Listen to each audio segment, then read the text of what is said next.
And most importantly, probably, differences in the way people think and approach issues. And it's the same in any team environments. And what we want to know, I think, as residents of areas and ratepayers is that we're getting people who can ask the right questions and think about the long term. And I think that's what these young people who are running for office are saying. Let's get our head out of the weeds and focus on what's really important in terms of the way our climate and our environment are changing. And what is happening, we've touched on this on the panel before, haven't we? What's happening has been something quite extraordinary. For the first time that I can recall, at least in broadcasting, and it's been a wee while for me now, young people are coming out and putting themselves forward for local body representation. For example, there's a teenager in Nelson, there's many in Wellington. What's going on? Well, I think that young people, for some reason, have awoken. I don't say for some reason, there are really important issues. But, I think back to the 90s when I was kind of getting interested in, as a sort of a teenager in politics and in local government. I mean, it was just nobody else cared. And, you knew, I got elected when I was 19, you knew that it wasn't your peers that were electing you, it was their parents and their grandparents.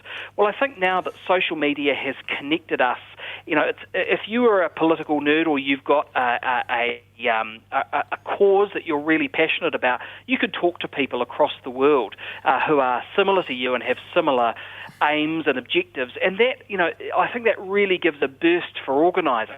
And that's what we're seeing here. But, I would say this, Wallace, just in the defence of some of us who have been there before, Wellington had, I think, 4 or 5 young people across 3 or 4 different councils about 10 or 12 years ago elected who were all in their 20s. So this isn't... Right. We have had this before, and I have to speak for Porirua here. This is the first time, I think, in a good many years that Porirua hasn't had somebody in their 20s. So some places, some communities are really good at electing diversity and just a bit of, people who approach things differently. So this is special. It is new. I think we've got TV proportional systems that are going to help these young people, and I really hope that we see some success from them, and that we keep, we get a balance of experience and new ideas. Okay, very good. Nick Leggett, former Mayor of Porirua there, becoming a councillor for the first time at age 19. Just around the panel before we go, Ali Moore, would you ever consider running for the Auckland City Council? No. Ali Moore, Mayor of Auckland. Not Rodney, that has a ring about it. Got my vote. Oh, bless. Okay. You wouldn't... Will you manage my campaign, Rodney? No. I wouldn't be very good at it. I'd be quite bossy. Yes, actually, that's really true. We're both nodding. Do you... What about yourself, Rodney? Have you ever sort of wanted to make a play for the Wellington City Council or that type of thing? No, not at all. And I was just reminded, I came back from overseas to Rangiora, where I grew up, and there was this young kid running around still at high school trying to get elected to the district council. And I knew his dad well and his older brothers, and I thought, how mad is this? This kid's at high school standing for council. So it's not such a new thing. His name was Nick Smith. There you go. Very good indeed. And Wallace, Ali and Rodney, I'm not being patriotic, but Air New Zealand has more leg room than Qantas. I don't know if that's true or not, but there you go. Yes. Ali Moore, Rodney Hyde, thank you very much for being with us. It's been fun. Thank you. See you next Think again about that being mayor, Ali. There you go. I'll give it some thought, Rodney. Thank you for your vote. I'm Wallace Chapman. I'm back tomorrow from 3:45. Checkpoint next.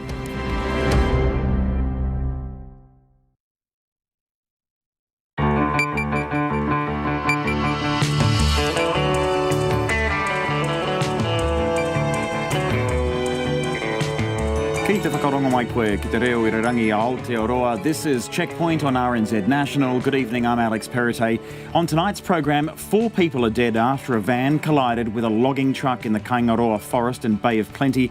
Ihumātao protesters demand a formal invite to enter into talks with the government to find a resolution to the land dispute. Workers at Pike River are one step closer to re-entry after clearing a barrier in the drift. Black Cap skipper Kane Williamson reflects on the unluckiest World Cup cricket final and what he makes of a nomination for New Zealander of the Year. Mark Todd retires for the second time, this time for good. And tensions escalate in Hong Kong as police fire tear gas and rubber bullets to dispel protesters, and a wet spring in Las Vegas spawns a grasshopper invasion. RNZ News at 5. Kia ora, ko Susana Leiatawa tēnei. A 63-year-old man has been charged with murder after the death of a woman in West Auckland this morning. The police say they were called to an assault on Westgate Drive in Massey just before 8:30, but the woman died at the scene. The arrested man will appear in the Waitakere District Court tomorrow. The police say he is known to the woman. A man who saw the attack says people rushed to help her. Kian Tuhiwai was at work when he heard a woman screaming. Bystanders ended up coming in and trying to resuscitate her, doing CPR. By that time, police started to come, ambulance started to come, helicopter was flying over. Kihan Tuhiwai says he didn't see the man using a weapon. The police say a head-on crash with a fully laden logging truck this morning was on an operational sealed forestry road. 4 occupants of a van died after the collision in Kaingaroa Forest about 6:30. The driver of the logging truck was shaken but uninjured. Bay of Plenty Road Policing Manager Inspector Brent Crowe says it was still dark at the time, but road conditions appeared to have been good. This road is an operational road in respect to forestry. There are large logging trucks that use this road frequently, so it is a road in very good order, but you certainly have to know what you're doing to drive on this road. Inspector Brent Crowe. The serious crash unit is investigating, and the forestry company Timberlands says it is working with police. At least 1 person is confirmed dead and 11 injured in a shooting at a food festival in California. Video posted on social media shows people running for cover as shots rang out. The New York Times is reporting that 1 person is in custody, although eyewitnesses have told CNN that they saw police shoot a man dead. It was the last day of the Gilroy Garlic Festival, an annual 3-day event south of San Francisco. Aerial footage showed the festival grounds apparently deserted, but with many emergency and police vehicles on surrounding streets and police in bulletproof gear. Witness Ryan Wallace says he saw an armed man near a playground at the food festival. I was working one of the pieces of equipment here, the play equipment, and he went right up it and then started spreading and walking across the field. He was walking like a police officer, like he wanted to get stuff done, and it was horrifying. Ryan Wallace. Whānau occupying land at Ihumātao have not yet received a formal invitation from the government to enter into negotiations to resolve their land dispute.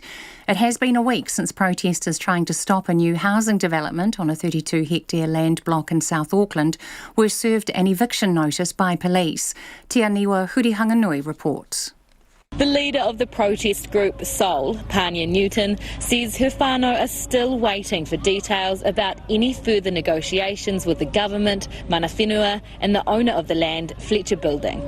The Prime Minister was reluctant to intervene in the dispute early last week, but announced on Friday the government will halt construction at Ihumātao until a resolution between parties is reached. However, Ms Newton says her whānau are still waiting to hear from Jacinda Ardern and only found out about the government's announcement through the media.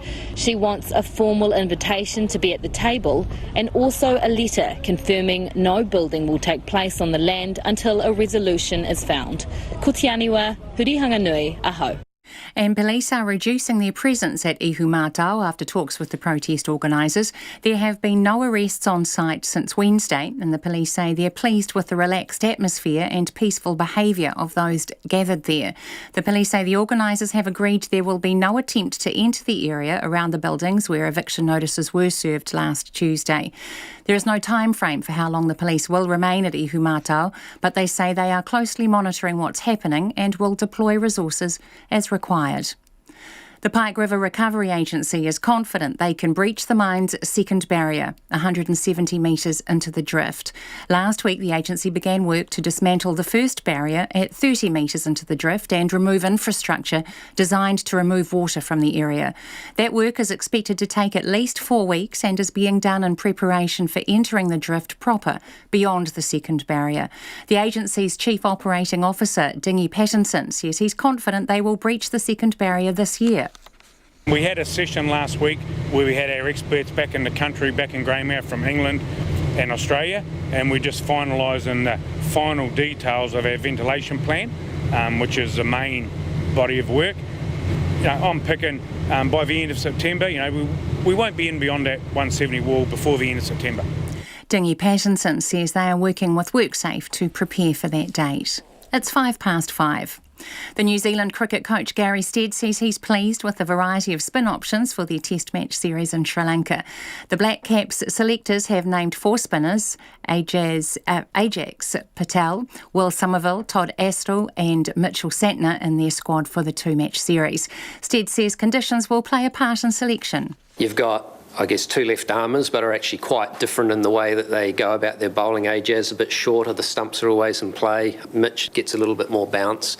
Then you've got a leg spinner with Todd Astle, and then you've got the off-spinner with Will Somerville as well. Gary Stead.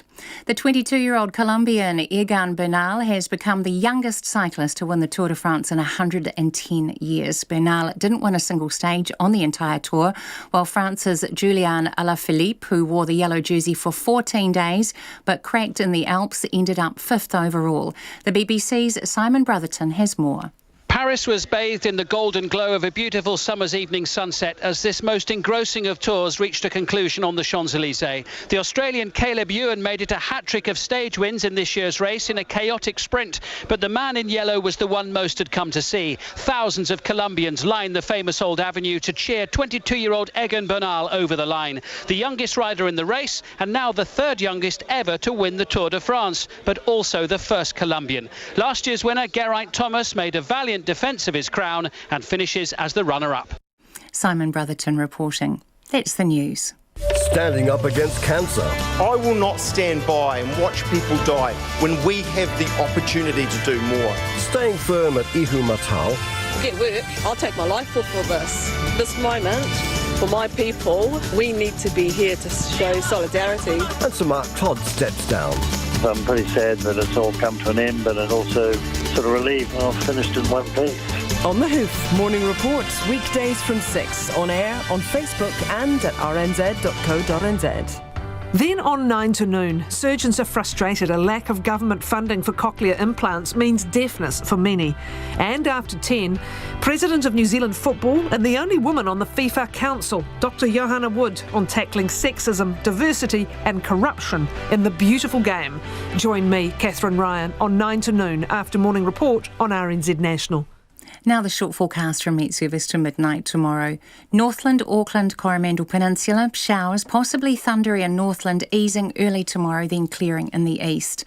For Waikato through to Wellington, including Central High Country and Bay of Plenty and Gisborne. Cloud increasing, isolated showers in Western Bay of Plenty and Gisborne. Rain tomorrow, clearing by the afternoon, but showers remaining in the west. Hawke's Bay, Wairarapa and Marlborough, mainly fine tonight, a few spots of rain tomorrow. For Nelson, Buller and Westland, isolated showers but rain with heavy falls south of Hokitika, spreading north tonight, easing to a few showers for a time tomorrow. Canterbury, high cloud at times, scattered rain in the south overnight, rain spreading north tomorrow afternoon, with snow lowering to 300 or 400 metres. For Otago, Southland and Fiordland, occasional rain, snow lowering to 300 metres tomorrow. Chatham Islands, the odd shower tonight, rain tomorrow. You're with RNZ National. It's 5:08. Thanks very much, Susanna. It's a checkpoint on RNZ National. I'm Alex Perrottet. Coming up, we'll have the latest from Ihumātao, and the acting Prime Minister Winston Peters weighs in. We'll also talk to Black Caps captain Kane Williamson. First, though, tonight, another tragedy on our roads. 4 people have been killed after a van collided with a logging truck in the Kaingaroa forest in Bay of Plenty. The crash this morning happened on a private forestry road east of Murupara. A 5th person was injured and was flown to Waikato Hospital. Now, our reporter Andrew McRae is in the area and joins us now. Good evening, Andrew. What do we know about what happened? Well, good evening, Alex. We know that the crash happened at about 6:30 this morning.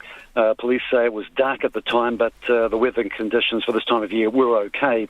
Now, the van with 5 on board, it collided head-on with a fully laden logging truck. As we heard, 4 died at the scene, and the 5th person was flown by helicopter to Waikato Hospital in a moderate to serious condition. The driver of the truck, he wasn't injured, but obviously, very shaken by his ordeal, and he's being offered counselling. The police say indications are that those in the van were forestry workers, but that can't be confirmed yet. And this really does fit with the time of the crash, 6:30 in the morning. Forestry workers do start early each morning, heading up into the forests. Yeah, and then what do we know about the area? Because it's been called an operational road. Can you explain that to us? Because you've been in the area there, and I know you're not right at the crash site, but you're out of Cordon, and you can see what the road's like. We're told it's sealed, but it looks like it's sort of dangerous terrain? Well, it's deep in the Kaingaroa forest, and as we know, the forest is one of the largest exotic pine forests in the world. Access into the forest area is only by permit. A lot of the forest roads in the area are single lane and unsealed, basically dirt roads. But this particular road is a major arterial route through the forest as a working road, and it's for the logging operations, and it runs next to a railway line. So the road where the crash actually happened was 2 lane. It was sealed, and basically looks just like any other stretch of highway, really. The roads are very busy with logging trucks, and as the police said, while the road is in good order, you certainly have to know what you're doing when you're driving on it. And it's, usually with these big logging trucks, as we know, they all basically tow fully laden trailers as well. And anything that the police or others are telling you as an update? Well, the serious crash unit's been at the scene all day, working out exactly what happened. We know that the deceased have been transferred to Rotorua for identification, and that's pending release back to their family. A cover care was held at the site this afternoon. That was attended by the police and forestry workers and transport operators who were in the vicinity. WorkSafe New Zealand says it's not been notified as yet anyway. It says indications are that it was a traffic accident, which is, that sits in the realm with the police, and WorkSafe would only be involved if the police, in their investigations, identified any workplace-related issues. And the forestry company Timberlands, which operates in the area, says it's working with the police, but won't make any further comment at this stage anyway. All right. Hey, thank you very much, Andrew. Thanks for being out there and for that update on that accident. 4 people died at the scene. Another person taken to hospital after a van crashed with a logging truck there, not too far from Murupara in Bay of Plenty. It's just gone 12 minutes past 5. The Pike River Recovery Agency has begun clearing out the remnants of a barrier built 30 metres into the mine's drift. Now, the work is the latest step in efforts to re-enter the mine, which paves the way to another seal that hasn't been breached since 2011. Timothy Brown visited the mine today and filed this report. The drift at Pike River Mine is a flurry of activity as workers begin dismantling the barrier 30 metres into the site. The barrier was erected in 2016, when it looked likely the site would be sealed permanently, before the families of the 29 miners killed in the 2010 explosion fought to stop that happening. The Pike River Recovery Agency's Chief Operating Officer, Dingy Patterson, says the work ongoing at the moment will allow workers to prepare to breach the second barrier, 170 metres into the drift.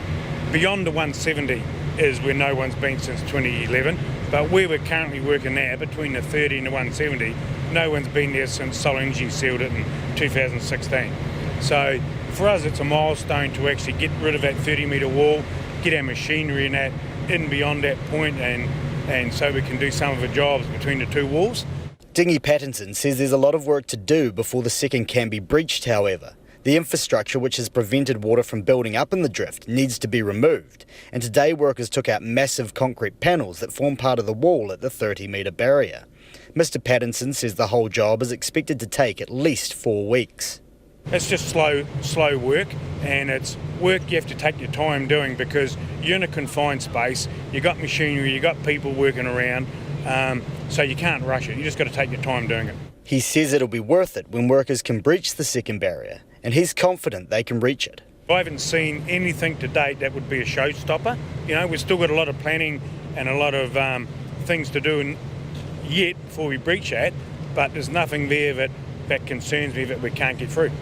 The only impediment to the mine workings beyond the second barrier is the rockfall over 2 kilometres into the drift. But for Bernie Monk, whose son Michael was killed in the explosion, breaching the second barrier will simply mean rolling back the clock on the work done to stop the families getting in and getting answers. It's almost, you sort of say to yourself, well, what are they hiding, and why have they gone to this situation to stop us from going in, when the experts that we've got on board said there was no reason why it couldn't have been done irrespective of the disaster that had happened, and people just put obstacles in their way. Bernie Monk says he's already thinking beyond the 170-metre barrier and what may be found there. The Pike River Recovery Agency says after work is carried out to prepare the drift up to the second barrier, any plan to proceed beyond it will require the support of WorkSafe. In Greymouth, for Checkpoint, Timothy Brown. It's 5:15 and you're with Checkpoint on RNZ National. I'm Alex Perrottet. We're keen for your feedback.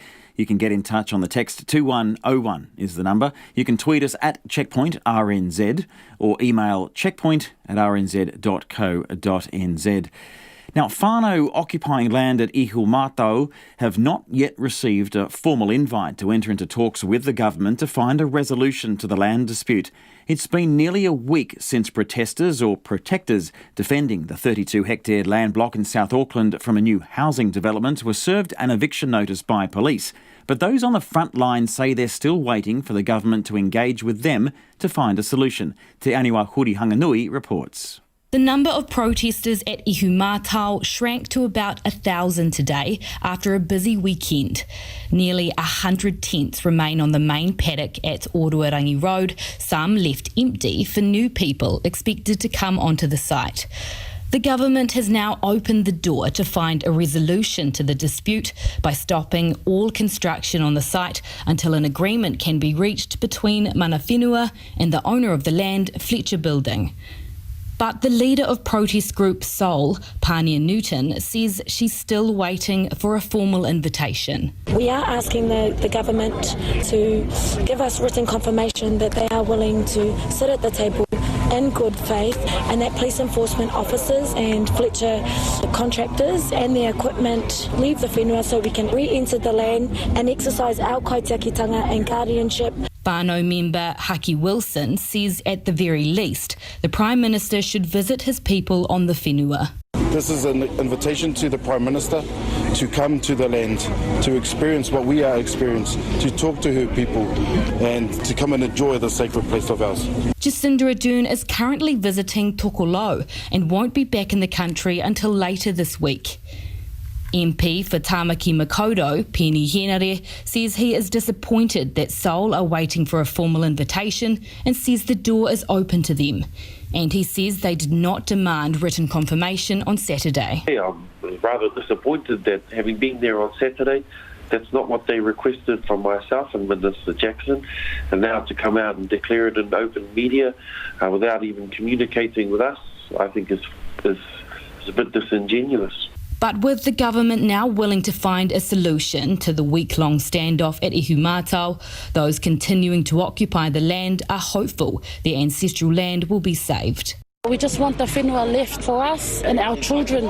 We want to be able to look them square in the eyes and say that we did everything we could to hold a place for them. It's been happening too long and this is ours. It's just unfair. The history here, you can feel it. When you walk up that road to come here, you can feel the mai, you can feel the aroha. In the meantime, they're filling their days with waiata, karakia and whakawhanaungatanga as they wait and hope. At Ihumātao for Checkpoint, I'm Te Aniwa Huri-Hanganui. Now, the acting Prime Minister Winston Peters was asked by reporters at Parliament today if it was a fair request for all construction to be halted while negotiations are ongoing so they can be carried out in good faith.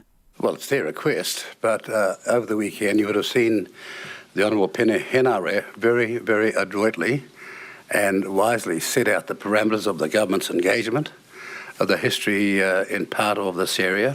You will all know the legal cases that have been involved, but at the end of the day it'll come down to this, and it will always in Maridom come down to this.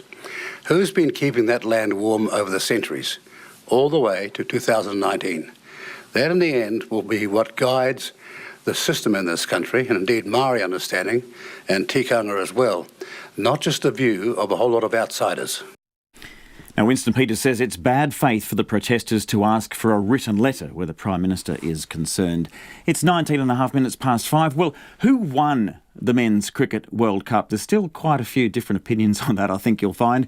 What does the captain think, Kane Williamson? Well, he says cricket certainly wasn't the winner. He spoke for the first time since the final 2 weeks ago today and told us that it was still hard to comprehend that someone's concept of a boundary countback at the end of a tied 50 overs and a tied super over cost New Zealand the match and the cup. At Bay Park in Mount Maunganui this morning as the team prepared for its upcoming tour of Sri Lanka, he told cameraman Nick Monroe and I that when England hit 15 runs in its super over, it was a no-brainer to send out Marty Guptill and Jimmy Neesham.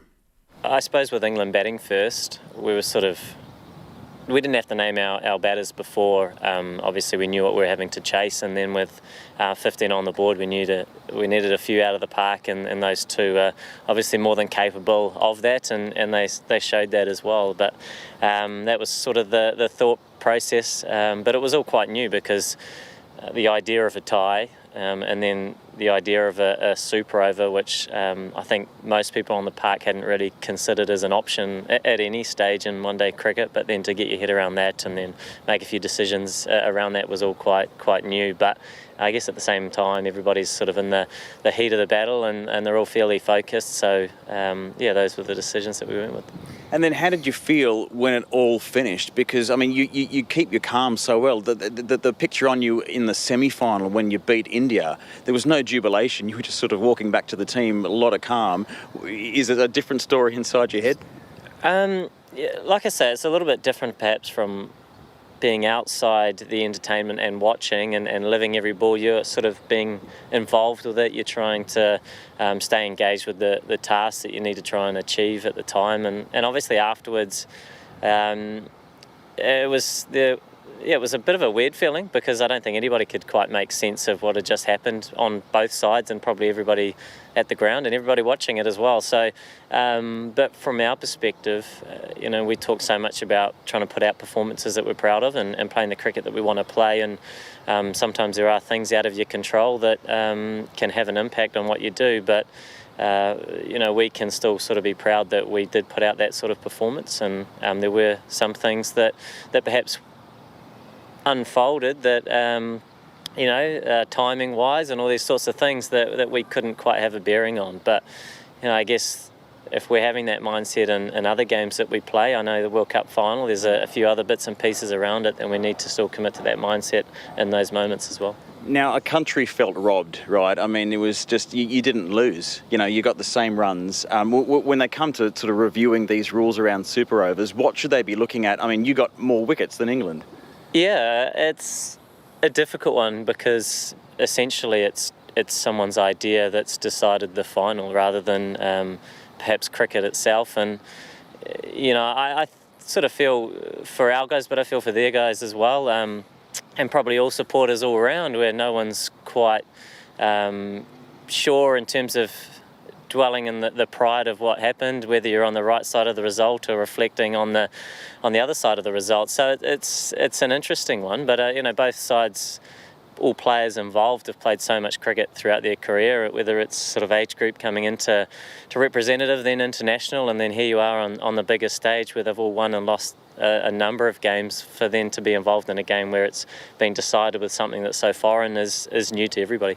And then you won so many hearts there with your approach, the whole team, and you provided probably the most entertaining cricket right throughout the tournament. You're known as the nice guys of international cricket. Are you happy with that tag? It's one of those things we commit to playing the cricket, the type of style that we want to play, and we try and stay true to that. And we definitely have our challenges with that, like every other side, but it is important to us that we try and conduct ourselves in a manner that is comfortable with us. And I suppose it's an interesting thing. You get comments from media or all other outlets that you don't have any control over, like a number of other bits and pieces with what you do. And, so whether you have a tag like that or not, it's not really up to us to I guess, have control over that. But remember Brad Haddon giving you guys such a hard go at some stage, saying, they're just too nice, I mean, the fact you've been the last two World Cup finals, does this prove that you can be in the top of the world without sledging? Well, you can do things a number of different ways, can't you? And for us, it's not having the idea of being perhaps or living up to a tag of being nice guys. It's not that at all. Other teams do things different ways, and we respect that, and that's absolutely fine. But for us, it's coming back to the sort of characteristics and the traits that we want to uphold when we play cricket, and hopefully it is having a positive impact on people that watch, and perhaps kids coming through, and hopefully they enjoy watching us play. Now, you're heading to Sri Lanka. You've been the last two World Cup finals. Some people say, the Black Caps punch above their weight. In a small country like New Zealand, you're competing for attention. And do you feel sometimes that pressure? I mean, that All Blacks attitude of, we won't be happy unless we win the thing. Do you feel that pressure mounting on you guys now, even after what you've achieved? Cricket's still cricket, and the guys have been playing it for a long time, and obviously being involved in such an epic sort of 2 months. I guess we weren't to know how epic it would be until perhaps the last over of the whole campaign. But there is, I guess, a come down from that. But then there are still scheduled fixtures that are important that guys look forward to get their heads around and get back to just playing the sort of cricket that we want to play, and that strive for improvement as a unit. But as New Zealand cricket as a whole, there's so many guys looking to come through and hopefully driving the performance upwards. And we know that we're going to Sri Lanka, and we're going to have a number of tough challenges over there in those conditions, and they'll be very different to a one-day tournament on different surfaces. But the guys will be looking forward to adapt and try and apply, I guess, those plans and play our best cricket over there. Now, Ben Stokes said he thinks he'll be apologising to you for the rest of his life. How many apologies have you got already? No. Obviously that was something that he'd thought of at the time, but no, I know Stokesy reasonably well over the years, and as a side we get on with the English side well, on and off the park, and it's just been an interesting time, I think, for everybody. I guess with Ben and what unfolded, and he couldn't control that, and he played an unbelievable hand throughout the whole tournament, and was a large part of why England were so successful. He thinks you should be New Zealander of the Year. How does that feel? I think he was just avoiding that attention himself, so he was just palming it off in another direction. But does it feel good to be nominated? By Ben? By Ben, or I think there'd be a groundswell of support for it. Oh no, I don't think that will be the case. But a very humbling idea from maybe a couple of people. But it's for us. We're just trying to play the sort of cricket and that we want to play, and it keeps sort of rolling on. We go on to another series, and like I say, we just want to go about our business in a way that hopefully people are proud to get behind us. Certainly the people in New Zealand, and ultimately some young kids coming through might inspire them to pick up the game and like I say, enjoy it and take it through to some later years. Black Caps skipper Kane Williamson, very humble there. The first of two tests in Sri Lanka starts on August the 14th, and there'll be 3 2020s to follow.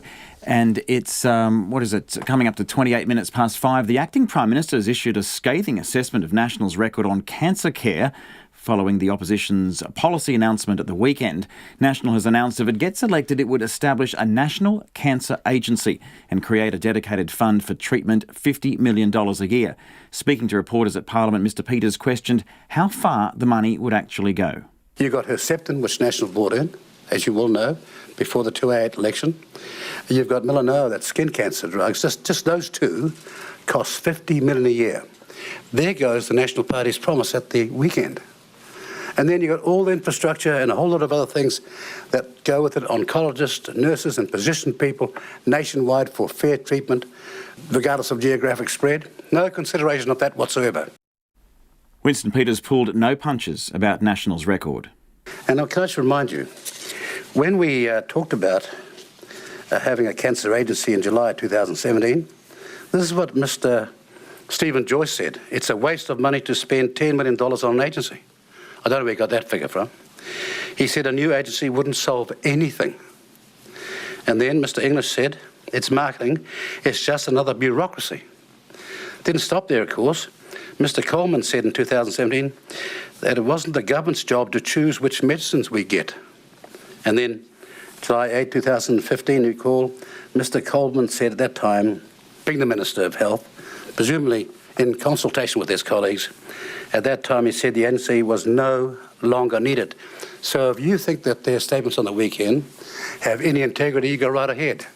But I think it's shameless that people's misery, woe and death are being used in this way.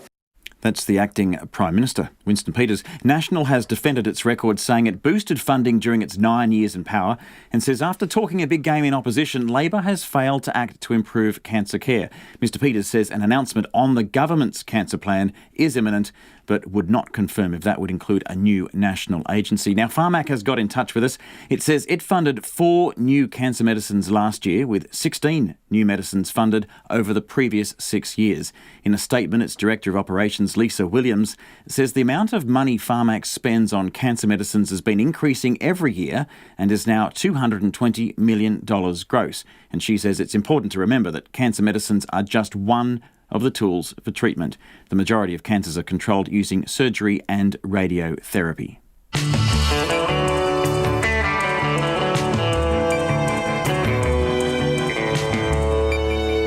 It's 5:30 on Checkpoint and RNZ National. Coming up on the program, Mark Todd officially retires for the second time. Tensions escalate in Hong Kong as police fire tear gas and rubber bullets to dispel protesters. And Las Vegas plays host to a grasshopper invasion. We love your feedback. You can text us on 2101, tweet us at Checkpoint RNZ. We're on Facebook, Checkpoint, or use email checkpoint@rnz.co.nz. But first, here's Susanna Leatawa with the headlines. The police have charged a 63-year-old man with murder after the death of a woman in West Auckland this morning. They say they were called to an assault on Westgate Drive in Massey just before 8:30, but the woman died at the scene. The arrested man, who police say is known to the woman, is due to appear in the Waitakere District Court tomorrow. A head-on crash with a fully laden logging truck this morning happened on a major arterial route through the forest. 4 occupants of a van died after the collision in Kaingaroa Forest about 6:30. Bay of Plenty's road policing manager says large logging trucks use the road frequently and it's in good condition, but drivers have to know what they're doing. The police in California have confirmed they have shot dead a man who is reported to have killed 1 person and injured 11 others.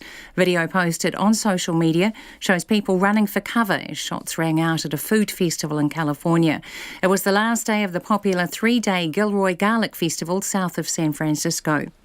Whānau occupying land at Ihumātao are still waiting for a formal invitation from the government to engage in negotiations to resolve their land dispute. It has been a week since protesters trying to stop a new housing development on the 32-hectare land block in South Auckland were served an eviction notice by police. The Prime Minister announced on Friday the government will halt construction at Ihumātao until a resolution between parties is reached. Meanwhile, the police are reducing their presence at Ihumātao after talks with protest organisers. The Pike River Recovery Agency is sure it can breach the mine's second barrier 170 metres into the drift. Last week, the agency started dismantling the first barrier at 30 metres into the drift and removing infrastructure designed to clear water from the area. That work, expected to take at least 4 weeks, is being done to prepare to go past the second barrier.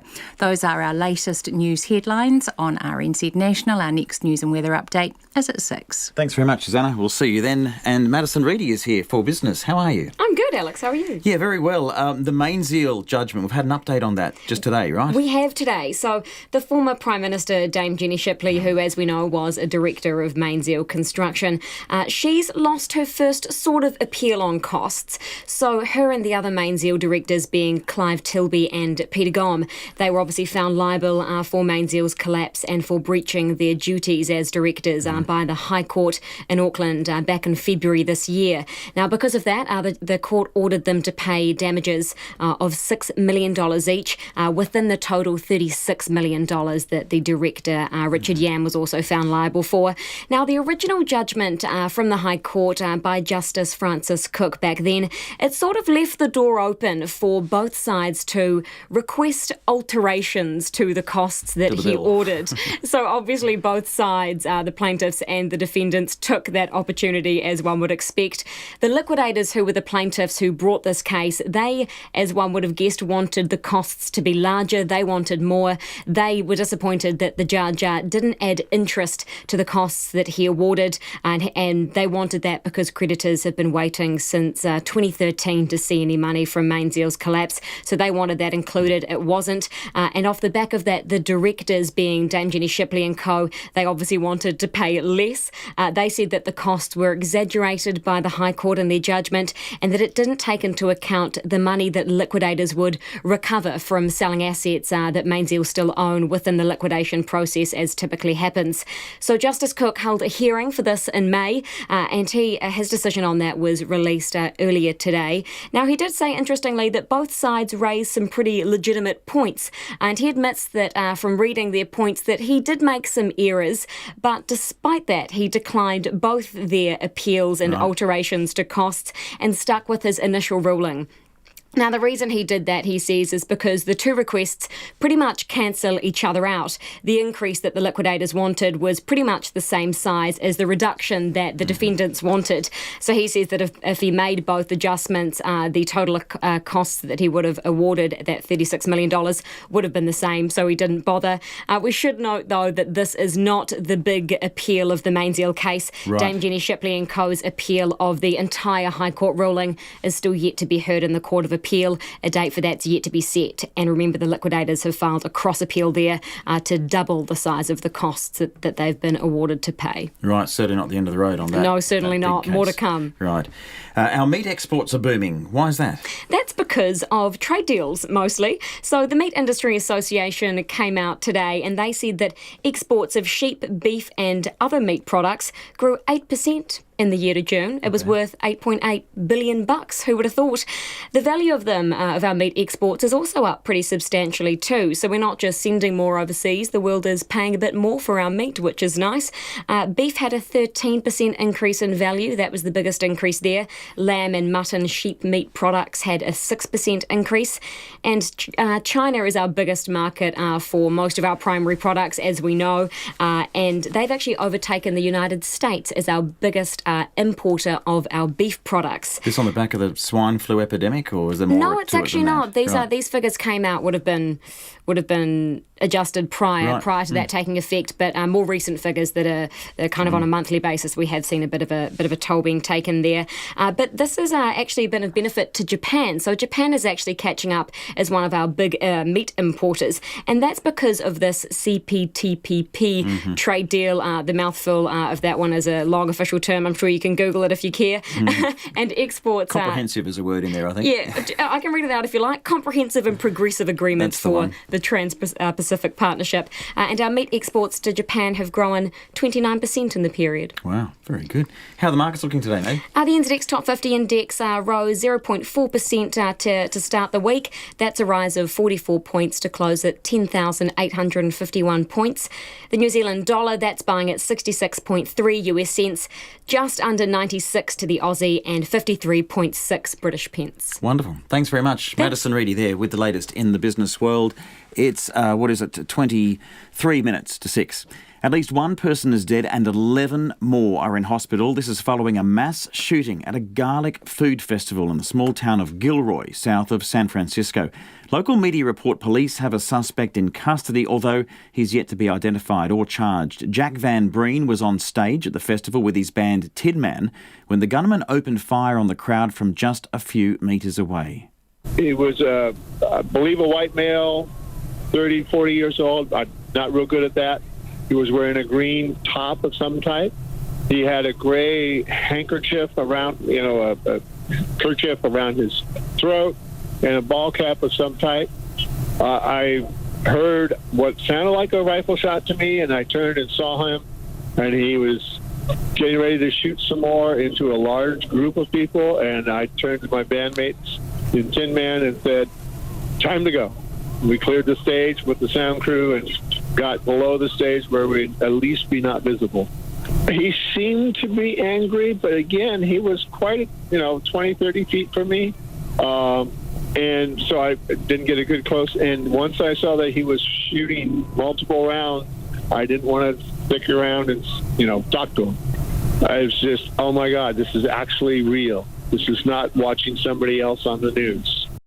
That's Jack Van Breen, a witness to the mass shooting at the Gilroy Garlic Festival in California. Now, police say they were on the scene and engaged with the gunman about a minute after the shooting began. Police Chief Scott Smithy spoke to media just a few minutes ago, confirming earlier reports that the gunman was killed by armed officers. This incident tonight started at about 5:41 p.m. There were reports of shooting on the north side of the Garlic Festival area. Officers were in that area and engaged the suspect in less than a minute. The suspect was shot and killed. It appears as if though they had come into the festival via the creek, which borders a parking area, and they used some sort of a tool to cut through the fence to be able to gain access through the secure fence line. We have one suspect we know that is down. We have some witnesses reporting that there may have been a second suspect, but we don't know if that suspect was engaged in any shooting or whether they may have been in some sort of a support role for the person that we have accounted for. We have at least 15 people injured. We have 4 fatalities that we know of, including the suspect. As Gilroy Police Chief Scott Smithy speaking to reporters just a few minutes ago. It's coming up to 19 minutes to 6. The former Olympic equestrian champion Blythe Tate has paid tribute to Sir Mark Todd after international eventing's greatest champion announced he's retiring. 63-year-old Sir Mark announced his retirement after helping the New Zealand team win the Nations Cup title in Ireland. The man, named Rider of the 20th Century, has won 2 individual Olympic gold medals, 4 badminton titles, 5 Burghley titles and 2 World Championship team titles. Sir Mark intends to return to racehorse training. Tate, who won a world title in 1990 as well as Olympic gold in 1996, told our sports reporter Barry Guy that Sir Mark's retirement is very well deserved. Well, obviously it's been a long and illustrious career and he's been an inspiration to all of us that have followed him. And so, I wish him well in his retirement. I can understand his decision because it's a lot of hard work and a lot of dedication needed to campaign on a top class level nowadays. And so anyway, I hope that he looks forward to his next phase, which I think is working with training racehorses. And all I can say is he went out on a good note because New Zealand won the Nations Cup today in Ireland. In the 80s, it was sort of Mark Todd and charisma. I mean, what did that do, do you think, for the sport in New Zealand? Well, I think it opened up doors for everyone that was still in New Zealand. It showed what could be possible. He sort of left New Zealand and came over to Europe and campaigned and acquitted himself really well. So I guess it really sort of paved the way for us all. What was some of the reasons for his success, do you think? Well, I think at the end of the day, he was a true horseman. He understood horses. He had an empathy with them. He was fiercely competitive, and as such, he was very successful. Do you think he inspired a lot of people? Well, I think he still does. There's no doubt about that. He, as I said, he was one of the forerunners from New Zealand to campaign abroad. He made it possible for us. The success that he had showed us that it can be done. And then he's continued to be inspirational to most people because he's performed at such a high level, in such a professional manner, and everyone aspires to be like Mark.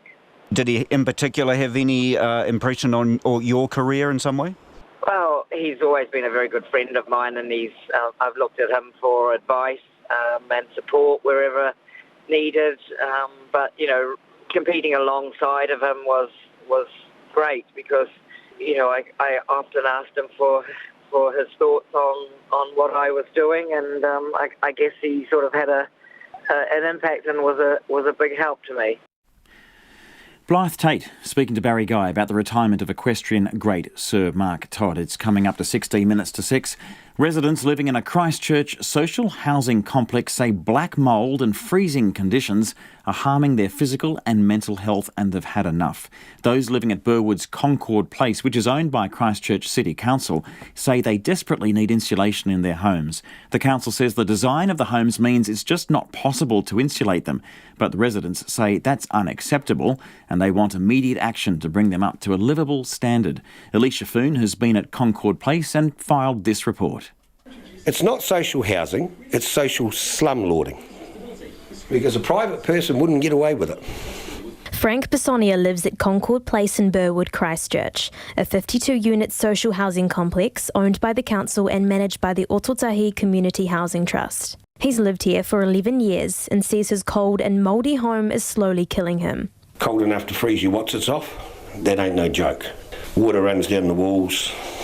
You can see for yourself all the black mould and the water running everywhere now. That one little heater I've got in there, that has to continuously be going in the winter for the 5 or 6 coldest months.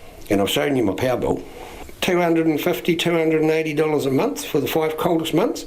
The government's healthy home legislation requires all rental properties to have floor and ceiling insulation, but Concord Place residents were told it wasn't possible to insulate their units because of their design. Speaking from Concord Place today, building expert and architect Bob Burnett says if full insulation is not possible, alternative solutions must be found to make the homes warm and dry. First of all, these properties need a significant investment to make them livable. They need proper windows and they need to be properly insulated. It's not fit for purpose, it's not up to an adequate standard. I mean, we've got a big problem with probably 800,000 uninsulated, unhealthy homes in New Zealand that need to be properly retrofitted. While some of the units are in better condition than others, Mr. Burnett says most are extremely run down.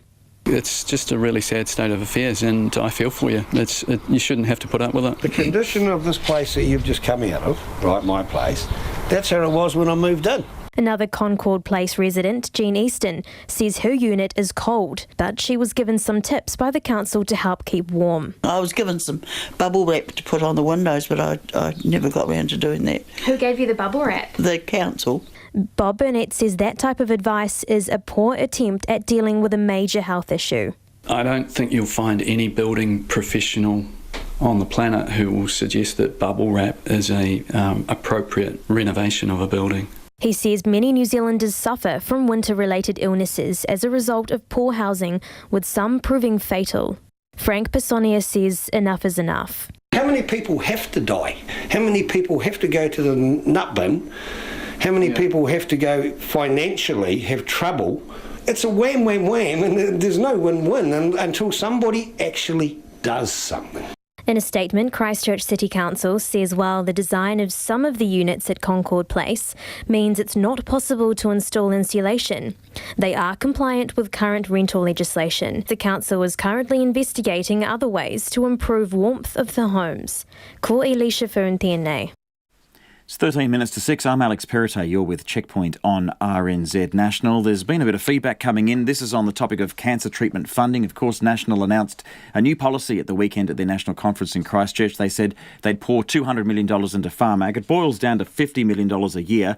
Winston Peters hit back today saying that just gets you 2 cancer drugs a year, and that they the government will come up with its cancer, a more comprehensive cancer policy the next few weeks. So looking at feedback, Tony's emailed in to say a better idea might be to abolish DHBs. All DHBs, Tony says, combine the lot into one national health board, like it used to be, and save millions of dollars from all the CEOs that would not be needed. Interesting approach. In other words, he says, the way it was before the failed neoliberal experiment of the early 80s. Then, Tony says, I would not be waiting 2 years for a hip replacement. Thanks for getting in touch, Tony. Ronnie B has got in touch and says, all-knowing, all-seeing, transformational 90s government. Now they're going to add another layer of bureaucracy. Obviously, Ronnie's talking about this National Cancer Agency proposed by National. Lol, Ronnie says, throwing dollars at the problem, what a joke. Thanks for getting in touch. Make sure you get in touch if you want to have your say. 2101 is the text. Tweet us at checkpointrnz or email checkpoint@rnz.co.nz. It's 11.5 minutes to 6. Hong Kong has seen one of its most violent weekends in recent months. Pro-democracy protesters defied police orders to stay at home and marched through several areas of the city. They were met with tear gas and rubber bullets fired by riot police. There have now been 8 weeks of demonstrations. They began against a controversial extradition bill, but have widened into more general anger against China's tightening grip. The BBC's Nick Beake has this report. There's a predictability to Sundays in Hong Kong this summer. They start peacefully and end very differently. Once again, tens of thousands turned out, this time to condemn alleged police brutality during previous demonstrations. Well, the police had tried to ban today's event and had warned that anyone who marched through the streets could be arrested. But as you can see, it hasn't made any difference. And you do get the feeling now that many people in this city simply have no respect for the authorities and for the police. They were heading for the main Chinese government building in the territory and heading for a showdown. Because this fire is being fuelled by a fear of what life would become under tighter Chinese control. Because it's our future, we love Hong Kong and we want Hong Kong to stay Hong Kong. We don't want Hong Kong to become China. We want our freedom. Even you know something you cannot achieve, but you will still do it for justice, right? When the masses slipped away, the hardcore dug in, those who don't just throw insults. And when they refused to leave, you knew what was coming.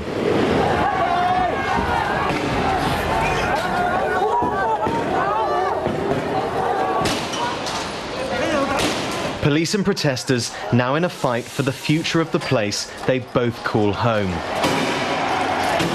Battling under a heavy cloud that's descended on the city and shows no sign of lifting.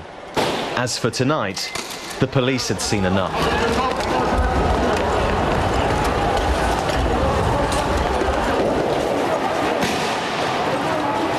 Well, this has been simmering all day and now it's erupted. Police are arresting demonstrators. Some seem to be injured, others choking back tear gas. This is chaos. Sunday night in Hong Kong. The question is, when will all of this end? Hong Kong's under-fire government has failed to restore calm, and so a violent weekend is drawing to a close, with both sides battle-hardened, preparing for their next encounter. Nick Beake with that report from the streets of Hong Kong at 8.5 minutes to 6. Russian opposition leader Alexei Navalny has been taken to hospital from jail, where he's serving a 30-day sentence for calling people to attend an anti-government protest. There are questions surrounding his allergic reaction to an undefined chemical. This comes after a violent weekend in Russia, with protests prompting one of the biggest crackdowns in years, and Russian police detaining more than 1,000 demonstrators who are demanding fair local elections. The ABC's Caroline Winter has more. Dressed in riot gear, police in Moscow scuffle with demonstrators, beating some with batons. At one point, a rubbish bin is thrown at officers as they detain a man, while dogs bark uncontrollably as the crowd rails against the authorities. They chant "Russia without Putin" and "Putin resign." Alexandra Parushina, a local council member in a district of Moscow, describes the scene. They really felt a bit uncomfortable to push us hard, and they called up riot police with batons. Although no one did anything, This is what the police did, the Russian Guard with their batons. It's reported more than 1,300 protesters were detained in what's been described as one of the biggest crackdowns in recent years against an increasingly defiant opposition, decrying President Vladimir Putin's tight grip on power. Opposition leader Alexei Navalny was jailed last week for 30 days for calling for the unauthorised rally to protest against the exclusion of several opposition candidates from upcoming local elections. Thousands turned up in one of the longest and most determined protests of recent times. We're here so that the independent candidates that we've left our signatures with would be allowed to participate in the election. They should take part and the citizens should vote. If they're allowed, let people decide for themselves who will represent them. That's it. We're walking to the Mayor's office to voice our discontent. We want them to allow the independent candidates to take part in the election. Gregory Donovo, representative of OVD Info Human Rights Group, says it's the largest number of detentions at a rally in the Russian capital this decade. For all the time we've been working, and we've been doing this since December 2011, we've seen lots of rallies, including massive ones, and many of them unauthorised with a lot of detentions. But this was a record with plenty of violent arrests, and we saw many examples of excessive force being used. Russian officials declared the demonstration illegal, and authorities say the opposition candidates were barred because they failed to collect enough genuine signatures backing them, an allegation they reject as false. But Alexei Navalny is facing new concerns. He's been taken from jail to hospital after suffering an acute allergic reaction described as severe swelling of the face and skin redness. Alexei Navalny's doctor says she believes he's been affected by an unknown chemical. A number of prominent Russian and Ukrainian opponents of President Putin have been poisoned in recent years. Caroline Winter reporting there at 6:05. The Sikh community in Hawke's Bay is urging Hastings District Council to let it build a new temple on land zoned for agricultural production. The council rejected its resource consent application, saying it did not want to set a precedent for what it calls urban creep on agricultural land, forcing the Sikh community to appeal. Anusha Bradley was at today's appeal hearing and filed this report.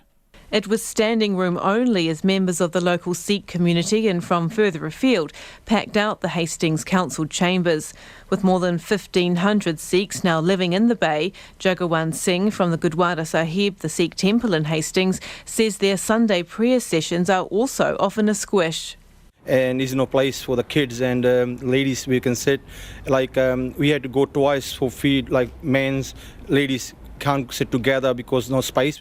The New Zealand Sikh Society bought land on the outskirts of Hastings in 2010 on the understanding the council would allow a new temple to be built.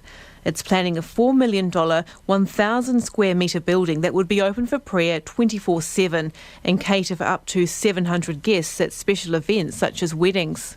Mr Singh says the new temple will be modelled on the country's largest Sikh temple in Takanini, Auckland, where expansive gardens and kitchens regularly feed the wider community, including the homeless.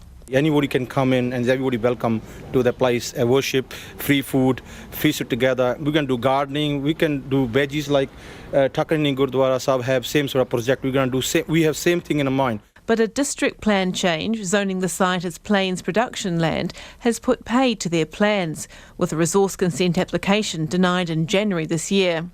The council won't be interviewed until a decision is reached, but in a report to councillors hearing the objection, it recommends the Society's appeal also be denied.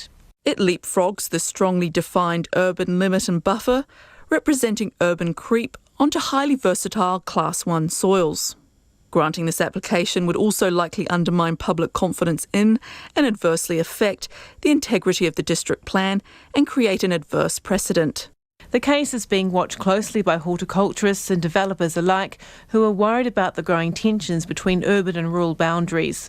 Despite the housing shortage in Hastings, several developments proposed on farmland in recent years have been rejected because of concerns they're encroaching on productive land, while many growers believe too much of the region's prime land is being turned into industry or housing. The Sikh Society says the temple should be allowed because the land is designated in the district plan to eventually become industrial land anyway.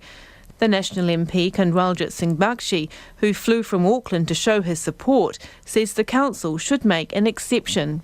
Due diligence was done before buying the land. It is not that it was just bought overnight. Proper due diligence was done. Council was informed about it. And when they made the planning in 2013, they should have considered it before declaring it as a productive land. The three councillors hearing the objection will now deliberate in private and a decision will be issued within 3 weeks. In Hastings for Checkpoint, Anusha Bradley. Not long before we get to the 6 o'clock news, but it's been dubbed the Great Grasshopper Invasion of 2019. Sounds biblical. A wet spring in Las Vegas has spawned hordes of grasshoppers so large they're even showing up on the weather radar. Attracted to ultraviolet light, the insects have been clustering around the city's brightly lit tourist district known as the Strip, with one video showing thousands of the insects clustered around a doorway. And while many residents have expressed concerns that the bugs might be dangerous, the pallid-winged grasshopper, a common desert species, is apparently harmless. But they don't look like they'll be gone anytime soon. Experts say that the jumping inch-and-a-half-long bugs may stick around for weeks. The state has records of grasshopper infestations going back to the 1960s. Some interesting pictures coming through there. Time now for some of your feedback. Jane's got in touch on the Ihumātao dispute. She says the government can't assist in a solution until the iwi factions agree on what the iwi want. The historic value of the land is not in question. Jane says, but the iwi got to do their work first, she says. Thanks very much. And Tanya has a proposed solution. This is Alicia Foon's story on the insulation Christchurch City Council tenants. She says if insulation's not possible, the council could certainly install heat pumps in each unit. There's an idea that will be compulsory under law in 2020 anyway. Tanya says the council could view the heat pump cost as being offset by savings in health and community services for these poor people, and as potential PR rehabilitation for this long-running debacle. Thanks very much, Tanya, for getting in touch. Mike's also got in touch about the cricket and says New Zealand won, no doubt. Wonderful performance. Thanks, Mike. RNZ News at 6. Ngā mihi nui ko Susana Leātau tēnei. The bodies of 4 people killed when the van they were in collided with a logging truck in the Kaingaroa forest this morning have now been removed. A 5th person received moderate to serious injuries. The deceased will be identified before being returned to their families. Our reporter Andrew McRae has been near the scene. The 2-lane sealed private forestry road is cordoned off some distance from the crash scene, while the serious crash unit investigates the cause. The police say indications are the people in the van were forestry workers. A karakia has been held at the site. The police describe the road as in good order, but say drivers certainly have to know what they're doing when using it. WorkSafe New Zealand says because it appears to have been a traffic accident, it won't be involved unless police identify any workplace issues. Ko Andrew McRae tēnei. The Acting Prime Minister Winston Peters has given a strong indication the Crown will back Te Kawerau Iwi Authority in any ongoing dispute at Ihumātao. In 2014, 32 hectares of land at Ihumātao was designated a special housing area, prompting a group of protesters known as Sol to begin their occupation. Fletcher Building owns the land but struck a compromise with Te Kawerau Iwi Tribal Authority to return back 8 hectares of land to Mana Whenua, the iwi with historic and territorial rights over the land. Mr Peters says that mandate has been recognised long before the protests began. It will always in maritime come down to this. Who's been keeping that land warm over the centuries? All the way to 2019. That in the end will be what guides the system in this country, and indeed Māori understanding, and tikanga as well. Not just a view of a whole lot of outsiders. The Acting Prime Minister, Winston Peters. 3 people have been killed and many more injured in a mass shooting at a food festival in California. Police say they also killed the gunman during the incident at the Gilroy Garlic Festival south of San Francisco. The event had extensive security, but it appears the gunman gained access to the venue by cutting through a perimeter fence. Police Chief Scott Smythe says police are now searching for a possible accomplice. We have one suspect we know that is down. We have some witnesses reporting that there may have been a second suspect, but we don't know if that suspect was engaged in any shooting or whether they may have been in some sort of a support role for the person that we have accounted for. Chief Smithy says at least 15 people were injured. Christchurch ratepayers will not face any rate spikes after the Crown and the Christchurch City Council announced a new quake deal today. The global settlement agreement between local and central government determines who will own the city's anchor projects and re-establishes a normal relationship between the government and the council. Christchurch City Council's Brendan Anstis says the council will receive the bus interchange and will operate and maintain the residential red zone. He says ratepayers will not have to face any rate spikes to maintain these acquisitions. The draft agreement will go to the council for final approval on August the 8th before being finalised by the Cabinet. A 63-year-old man has been charged with murder after the death of a woman in West Auckland this morning. The police were called to an assault on Westgate Drive in Massey just before 8:30, but the woman died at the scene. Chen Liu reports. Police have spent the day examining the scene on the West Auckland Street. Westgate Drive was reopened just before 4 o'clock in the afternoon after being cordoned off for many hours. A man was arrested a short distance away and will appear in the Waitakere District Court tomorrow. The police say he's known to the woman. A witness, Kian Tuiwai, was at work when he says he heard a woman screaming. The police are not seeking anyone else in connection with the death. Ko Chen Liu Aho. A Sikh Member of Parliament says Hastings District Council should allow the Sikh community to build a new temple on the outskirts of the city. The New Zealand Sikh Society has been planning to build a $4 million temple on 4 hectares of land since 2010, but its resource consent was denied after a district plan change in 2015 zoned the site as productive-only land. The National MP, Kanwaljit Singh Bakshi, who flew from Auckland to show his support at the objection hearing, says the council should make an exception in this case. He says the community was initially told a new temple would be allowed on the new site, and the plan change has caught them out. It's now coming up to 5 minutes past 6. The NRL has admitted the referees made serious errors in the Warriors' loss to Parramatta at the weekend. Warriors fans and several pundits were left dumbfounded by several controversial calls in the 24-22 loss to the Eels in Sydney on Saturday. As well as admitting major errors were made, the NRL has dropped 4 officials who were involved in the match for this week's round of games. The Black Caps captain Kane Williamson isn't confident about being named New Zealander of the Year. Williamson has been nominated for the award after his outstanding performance and leadership at the Cricket World Cup, where his side only missed out on the title to host England because of a countback on the number of boundaries hit in the final. England's star performer in the final was Kiwi-born Ben Stokes, who has turned down his nomination for New Zealander of the Year.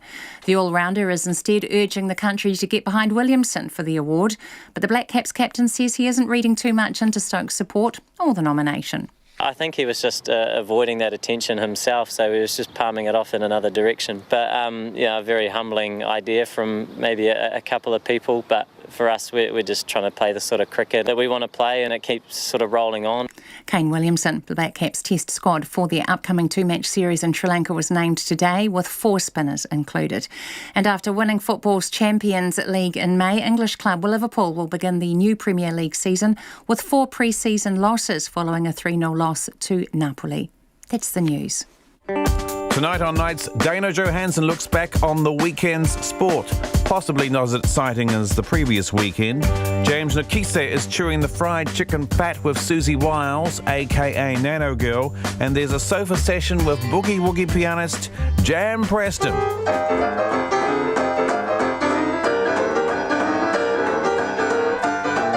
That's if we can get the piano into the studio.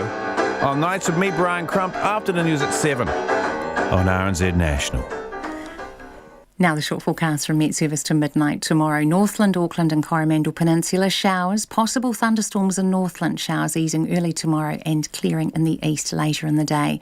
For Waikato to Wellington, including central high country, Bay of Plenty and Gisborne. Isolated showers in western Bay of Plenty and Gisborne, rain developing early tomorrow, followed by scattered showers mainly in the west. Hawke's Bay, Wairarapa and Marlborough mainly fine tonight, a few spots of rain tomorrow. Nelson, Buller and Westland rain with heavy falls south of Hokitika, isolated showers in the north.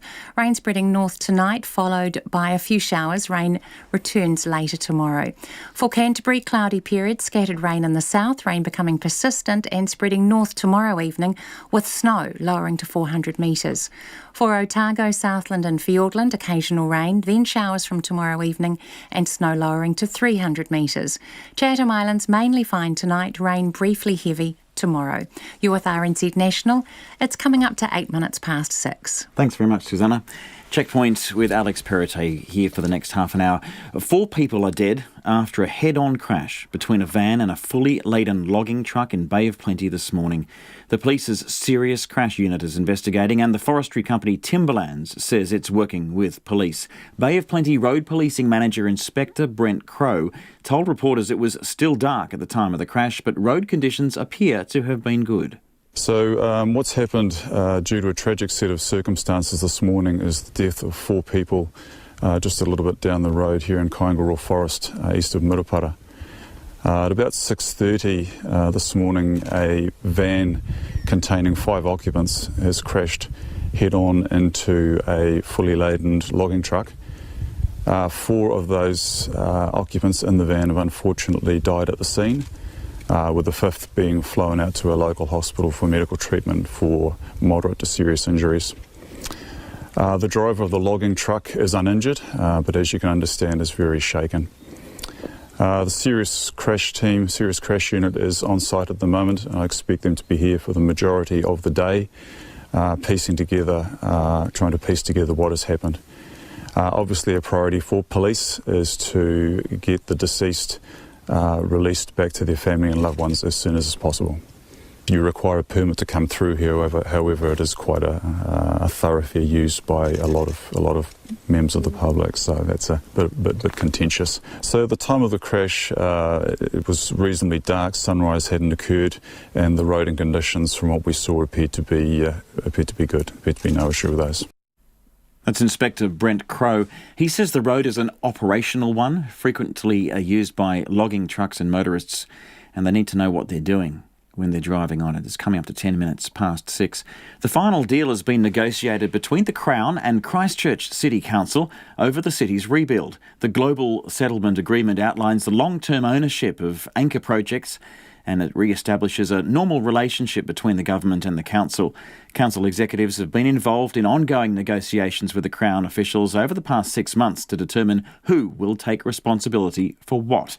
At a media conference today, Christchurch City Council's General Manager of Strategy and Transformation, Dr Brendan Ansis, revealed the details of the draft agreement.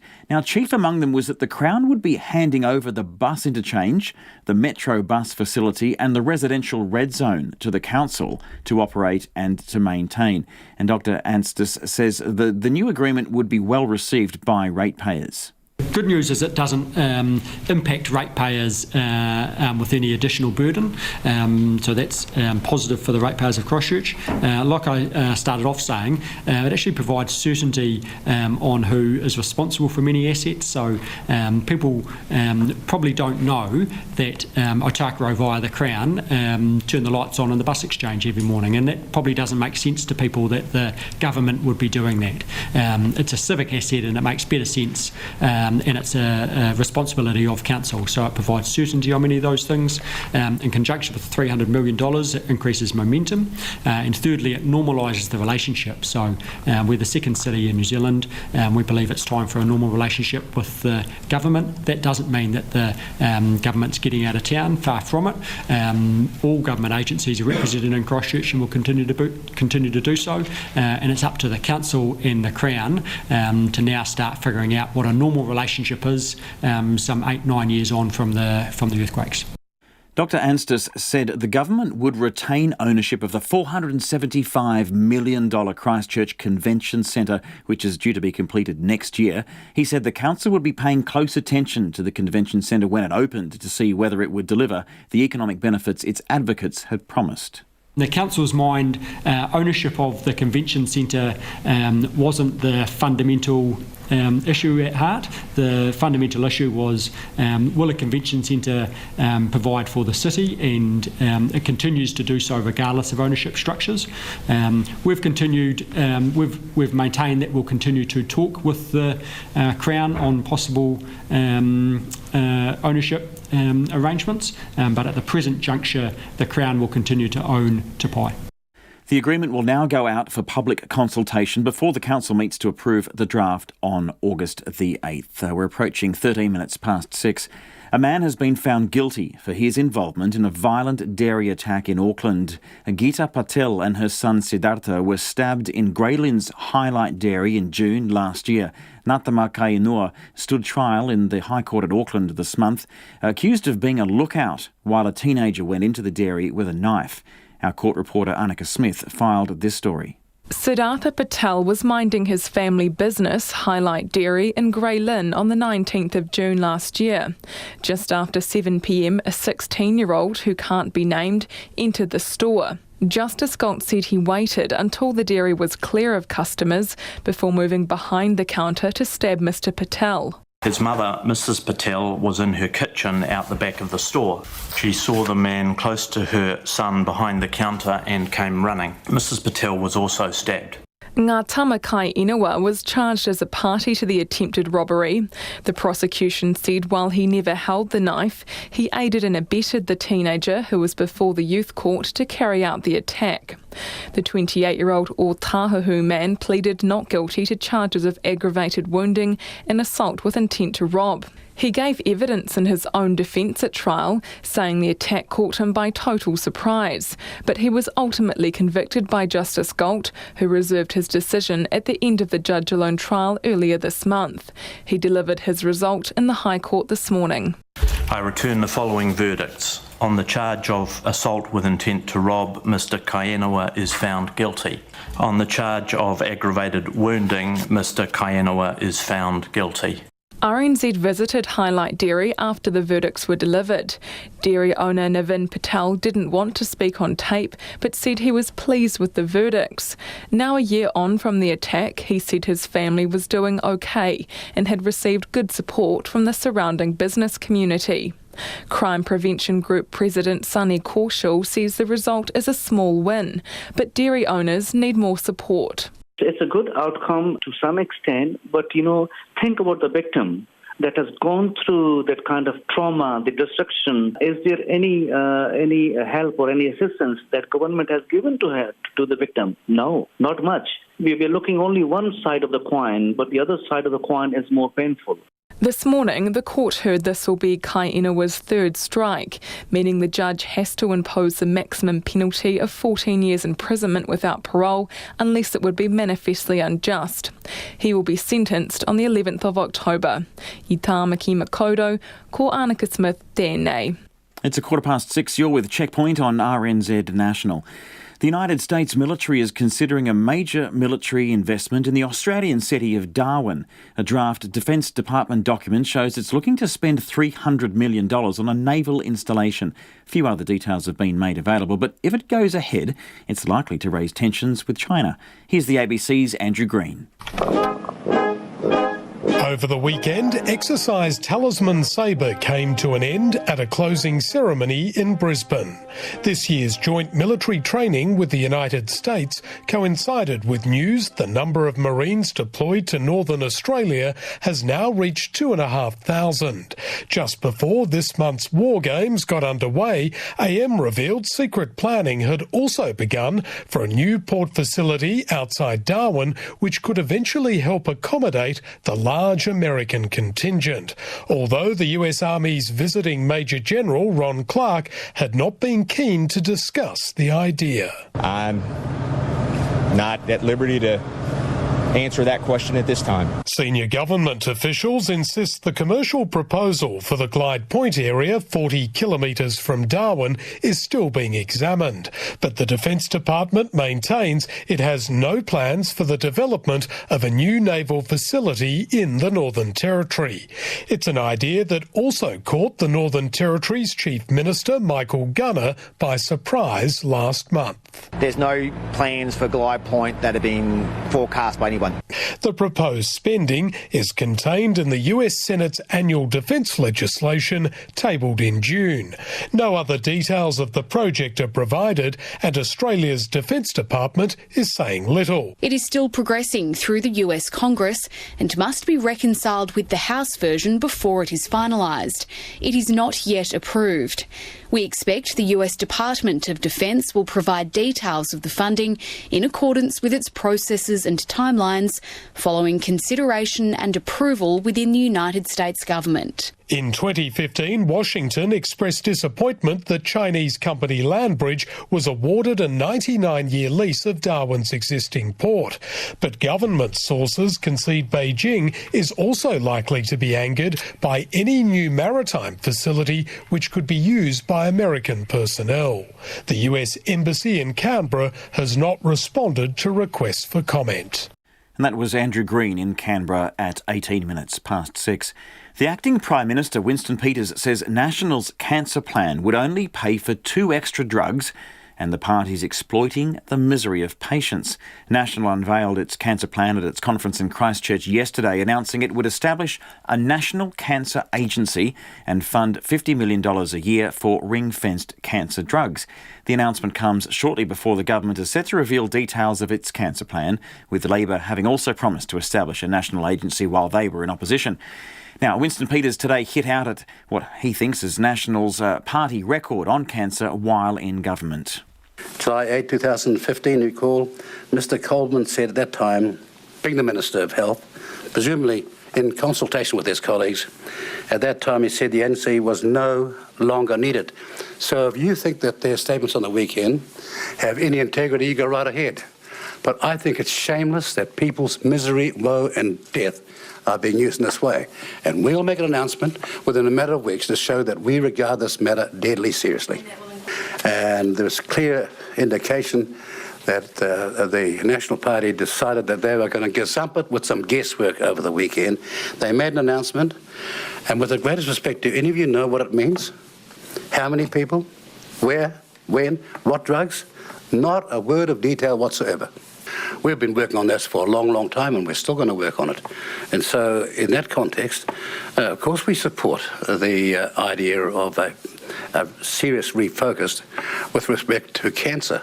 But the government has been working on it for months now and was only a matter of weeks away from making its announcement when the National Party at its conference thought that they would make that statement. Enough money to cover just 2 drugs. Can I just say, that I think Pharmac's about 4.2 of our health budget. Now, in some countries, it's twice that. And so the big issue that we've got to concern ourselves with is what can we afford and how can we get the best return for our dollar. But it's rather sad that some of the statements that the National Party have made also would compromise any negotiation on the cost of drugs, which I regard as a demonstration of their lack of commercial common sense. That's the Acting Prime Minister, Winston Peters, at 6:20. Now, we can't get enough of the cricket and the Black Caps, with the coach, Gary Stead, today saying that he'll take his team's World Cup heartbreak to his grave. This morning, as Stead named his squad to tour Sri Lanka next week, he told sports reporter Clay Wilson and our cameraman Nick Monroe he still couldn't get his head around how the final ended or that super over. There's been all sorts of things going on in my mind. I mean, the key thing is you can't just... It's not just one moment, because if you start thinking it's about one moment, then you neglect the other 600 balls that happen in the game as well. And there's little things that happen over the whole match that it ebbed and flowed. And I mean, just through the T20, the super over as well. I mean, that was an unbelievable little game in itself, where 15 played 15 and 2 very high scoring in terms of the pressure of the situation as well. But I mean, as I said, I'm extremely proud of the way our guys played and the way we handled ourselves right throughout the tournament. I think there's a lot of people who had written us off, and certainly wasn't from within our own 4 walls. There was a lot of belief there that we could do the job. There's been so much talk about the way the title was decided with time to reflect. Do you believe it was a fair way to do it, the right way to do it? I mean, is there a case for having a look at how it was done eventually? I think it will be looked at. I'm sure it will. But I mean, it's hard because when you sit down at the cricket committee, whoever does it, and says, if it's a tie, how are we going to work this out? Then for one, I don't think people probably expect it to be a tie. It's unusual for that to happen. But then a second tie on a super over being decided by boundaries just seems a bit... Yeah, it's still a bit raw, I guess, as well. I mean, you look at analogies of what that would look like in different sports, and it sort of doesn't make sense necessarily. So that's the hard thing, I guess, to come to terms with. But as I said before, we're not going to change that, and we have to now move forward into what's ahead, and probably the Test series come up's a good time for us to sort of not leave the World Cup behind, because there's a lot of really good things still come from it, but move on to the next challenge. Yeah, I wanted to ask you, what can you draw on from not just the final, but the whole experience of the World Cup moving forward? What can you draw on that can be useful for the team? I think a lot of things. I mean, we stood up when we needed to stand up, and I think that's important right throughout whenever you play. I was really excited about how the team sort of gelled together, and they became, I think, a real force in terms of world cricket as well, and it's going to be hard for us to keep flying below the radar with the way that we got ourselves up for a couple of big games there as well. But that's the challenge for these guys, is to we've learned how to do it as the underdog, I think, but now we've got to do it when people actually probably rate us a little bit more, and that's, I guess, different sets of pressures that come with that. There's been a lot of talk about Kane as well, not only the way he played, but the way he held himself. Now that you've been on the inside a little bit longer, what have you noticed about working with him, and what's most impressive about the way he goes things, not just on the field, but off the field as well? A lot of things are impressive about him. I mean, he keeps things pretty level. I mean, he's got an amazing work ethic when it comes to getting himself ready for the game and batting, and so you just know that when you go out, then he's sort of ticked all the boxes. And I think at times he would probably say it never felt really perfect for him out there, but he's found a way to get it done. And I think from a on-field point of view, that's the most impressive thing, is he didn't let an ego take over and think, we have to score 300 here, where we knew 240, 250 might have been enough. And that was one of the strengths that he brought to our whole group as well. And I think off the field, I mean, he's just really respected within our group for the person that he is and the calmness that he has around our group as well. That's Black Caps coach Gary Stead talking to our sport reporter Clay Wilson. He's named the team to face Sri Lanka midway through next month, and picked 4 spinners to go along. It's 25 minutes past 6. Car makers are accelerating the rollout of technology designed to avoid crashes. But while it's making car journeys safer, insurance companies are warning those eyeing discounts for buying collision-avoiding brakes or automated cruise control. Francis Maguire has more. Automakers are speeding ahead with new tech to avoid crashes. But insurers are waving a caution flag. The market for advanced driver assistance systems, or ADAS, is big. It's expected to grow more than 10% each year and reach $67 billion by 2025. But US car insurers are wary. They say they don't currently have enough data to back up auto industry promises of the safety benefits from automated driving systems. Insurers claim car manufacturers are reluctant to give detailed info on models sold with those features. So the Insurance Institute and insurance providers are very much concerned with how these systems actually change events in the real world. And with the way that the systems are set up right now, there isn't an opportunity to really see whether an accident was avoided because of the system or because of driver intervention, and there's no record of the event themselves. Government mandates to install the technology is driving the market. A group of 20 car makers have pledged to outfit almost every new vehicle with forward collision warning and automatic emergency braking by 2020. Yeah, advanced driver assistance systems right now are one of the emerging technologies that we see is in very high demand across the board in automotive. And what it allows automakers to do is start to test out some of these technologies that are eventually going to be used in fully autonomous vehicles. The world's largest auto reinsurer, Swiss Re, believes ADAS could reduce motor accident frequency by up to 25%. The firm is developing an ADAS risk score, which can recommend discounts for auto insurers. It appears that with new automated driving features on the way in, insurers will just have to keep up. Francis Maguire there. There's a few minutes to go, and I can pretty much assure you that you haven't heard of this before. Heavy metal knitting. Apparently that's a thing, and it gives a whole new meaning to the name Pearl Jam. Finland has just hosted the first ever heavy metal knitting world championships. The BBC's Claire McDonnell found out more.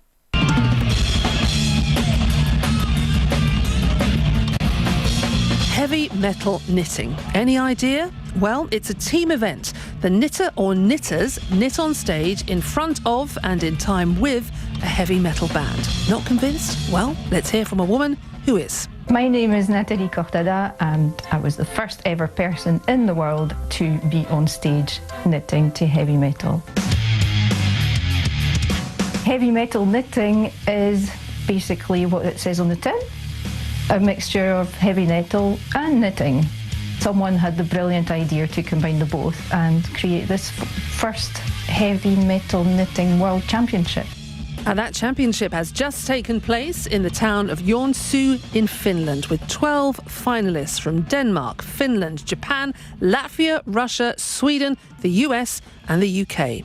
You can wear anything, fancy dress preferred. You can perform anyhow you like. And as Natalie explains, you can knit with anything. I knit with unusual materials to take it to a new dimension. Pretty much 90% use recycled materials. Inner tube yarn is actually quite thick. You can't make it too thin because it might break or stretch, but it makes it really quite tough to knit. It's also quite smelly. Giga Body Metal from Japan took home the top prize. Less knitting, more sumo wrestling, it has to be said. But the jury rate the performances by attitude, performance skills, audience reaction and by their heavy knitting hood. Denmark's crafts came in second, with Needles from the US placing third. And if you're still not convinced about this marriage between haberdashery and headbanging, well, the organised say metal music is all about the rhythm, and so is knitting. And Natalie agrees. A lot of people have told me, you know, what the hell are you doing? What? Knitting? Heavy metal? How does that link up? And in knitting or crochet or any kind of textile work, there's a kind of rhythm to it, which goes very well with metal. Just let go, let loose, just go for it. Knit.